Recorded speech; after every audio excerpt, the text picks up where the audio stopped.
Hello guys, it's Paulo Bridge, your Pinoy nurse here in Singapore. So yes, let's continue doing this reaction video, the podcast that I made the collaboration with People360 together with Mr. Dr. George Skit, the CEO of People360. So we talk about in this podcast my life as a Filipino nurse here in Singapore. Okay, but before that, don't forget to follow their YouTube channel. Then also this is their website, and also this is their Facebook page. They have also I think Instagram and TikTok. So yep, let's continue playing this video. Okay. If you are a registered nurse in the Philippines, uh, I suggest you to come here as RN instead of EN or NA because it will take time. The promotion itself will take time. Sometimes you will get fast, sometimes you will get slow, so you don't know. There's an uncertainty about this.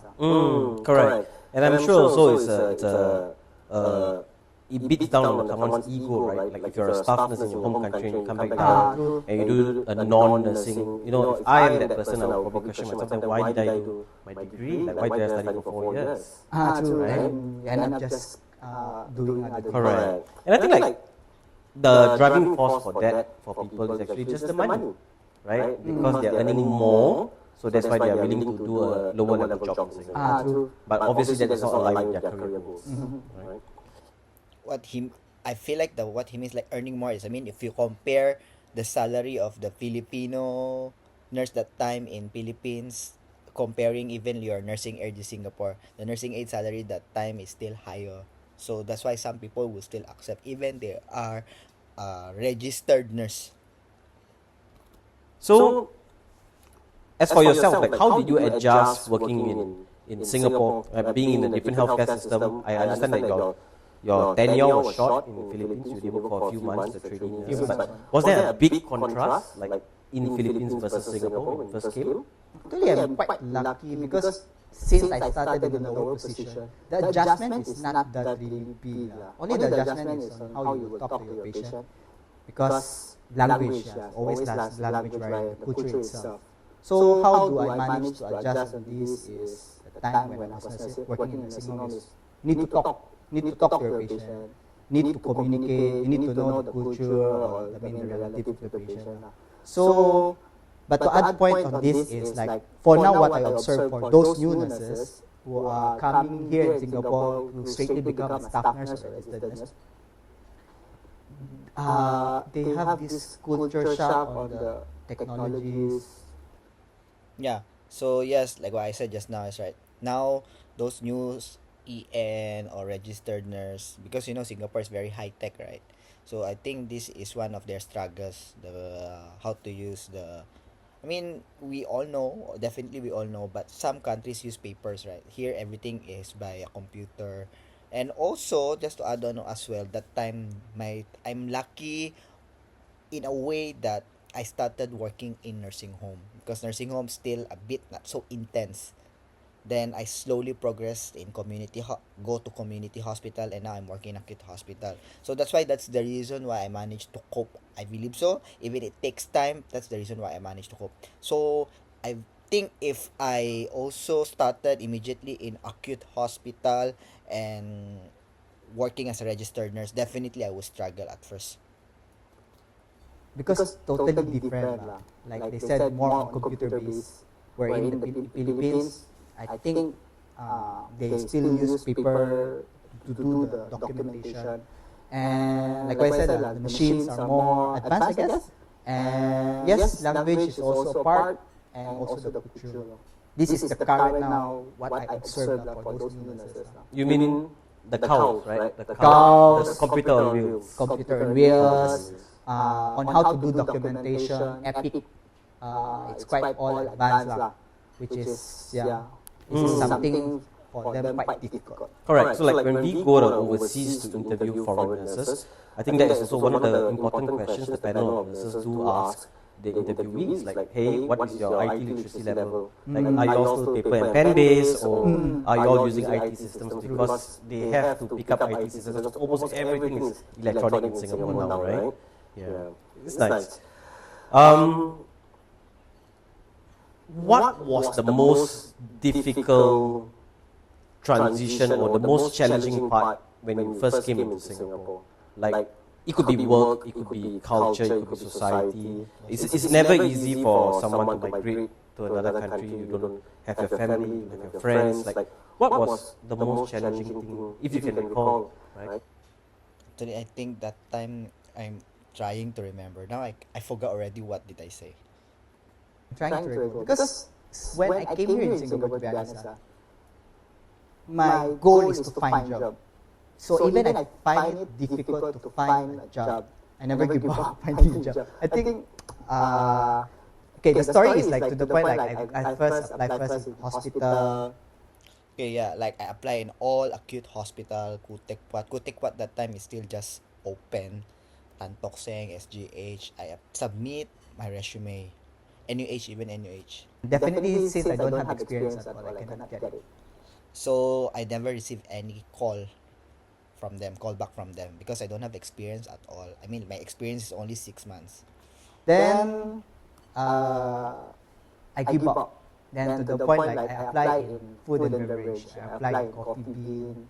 I apply in restaurants because I lost my hope already that I cannot find job as a nurse.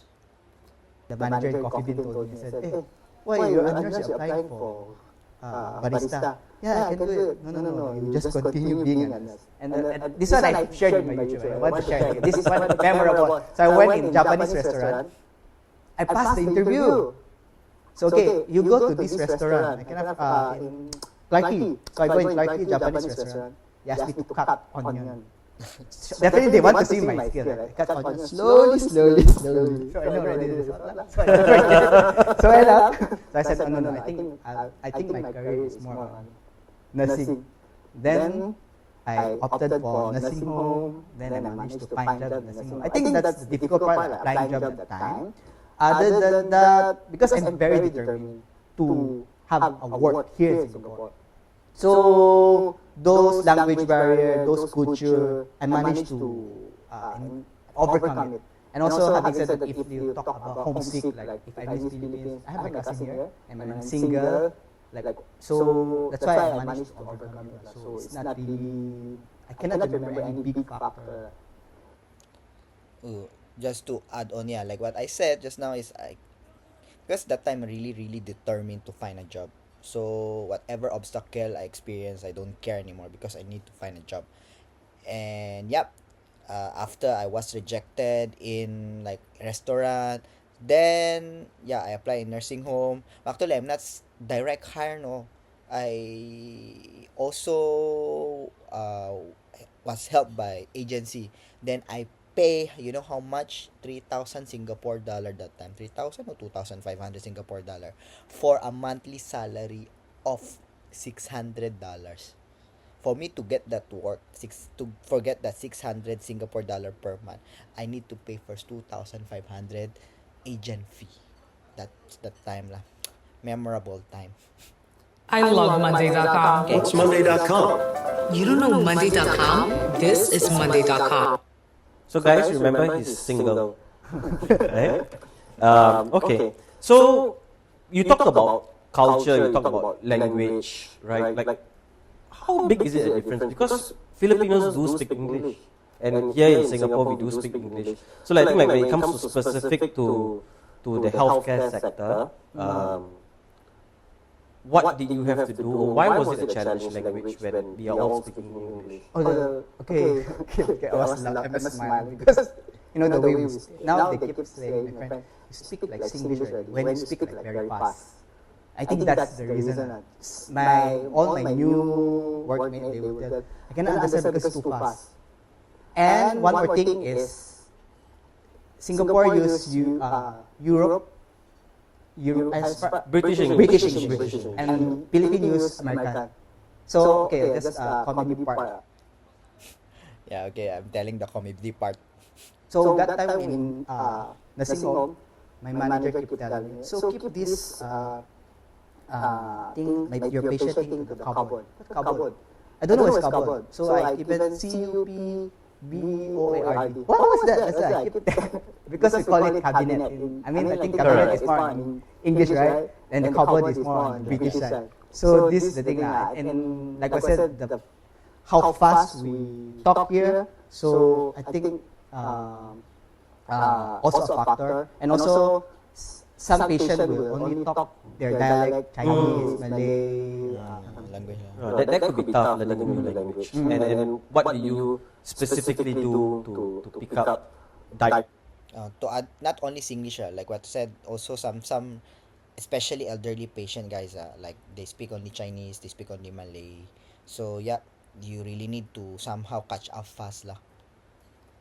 In Singapore, like again, I know, like that if you're working in a nursing home, your patients are generally elderly, they are in the 80s, 90s, 100s.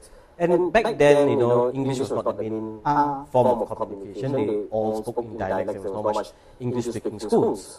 So, what did you do to relate to your patients and able to communicate with your patients? So since in nursing home that time, you always with the same patient every day. So you need to keep talking to them.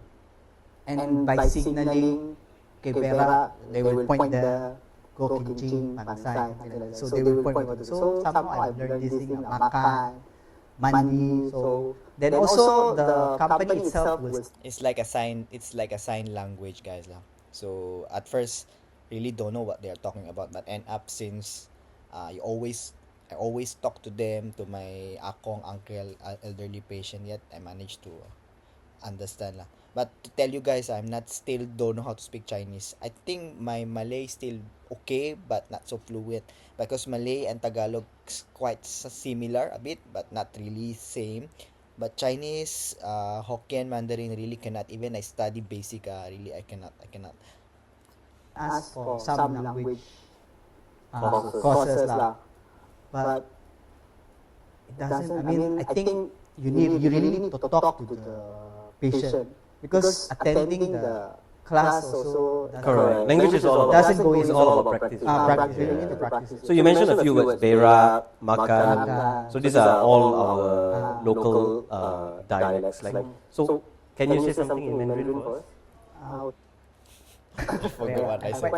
Quite shy because I've studied Mandarin, Hokkien, nothing going here. I forgot everything. I can count, I guess. Wow. I can sing some Chinese song. I can sing, but I don't know what's the meaning. And in Malay, can you count 1 to 5? 1, 2, 3, 4, 5. I think my Malay is much better. Because it's quite similar to Tagalog, right? It's quite similar to Tagalog. Yeah. Quite similar. Picked up any Tamil? No. Okay. But Malay is I quite can catch up very fast. Correct. Even for myself, when I go to the Philippines, when I see people speaking Tagalog, you kind of capture a few similar words, right? Yeah. So I think it's easy to pick up Malay for Filipino nurses. Yeah, it's true. It's very easy to pick up lah. So Paulo, tell me, like, what are some of the key factors that help you advance in your career? Like, it could be environment, it could be a mentor, or it could even be an individual trait that you had that helped you spur your career to where it is now. Career, okay. I think like what I said, it's like resilience, patience, and have a positive thinking. So Positive attitude, I guess. then like because if it downs you, like example, you never get this promotion. If it lets you downs you, then you will never progress. One of my PN told me like the resilience thing, she keep telling like I'm like that. But also, if we will talk about institution, actually also institution will play a role in this, because sometimes some institution you will progress faster, some institution you will progress very slow. So it really depends on your goal. If example, if the timeline is, if it reach already your timeline, okay, I never get this. I mean, maybe it's time for you to talk to your manager already. Why I never get? If there's nothing happening, just go. I think that's my advice, maybe, or but it depends. It's case to case basis. It doesn't mean like it works for me, it will work for them. So Correct. Yeah. This one, just to add, I think basically what I understand the question is how I manage to progress. But like what I said, my progression also not that really fast. But I always have the what's in my what's my goal, and yep, it's really good to to set time and make sure that you talk to your reporting officer. If really nothing happening, just go, don't be stuck up on the same institution, and also make sure you reflect. Maybe there's something wrong with you as well. I'm not saying I'm perfect. Actually, I have a lot of flaws also that I managed to somehow manage to improve myself. So I guess that's for the second part of my reaction video. I hope you've learned something in this reaction video. And yep, if you want to continue watching the podcast, just visit the YouTube channel of People360 Healthcare, and you will learn a lot from this podcast, especially if you're international nurse. Okay, I think that's all. Bye bye. So I'll have a third. I'm not sure. I think three or four more. And maybe two or three more videos about this. Okay. See you again.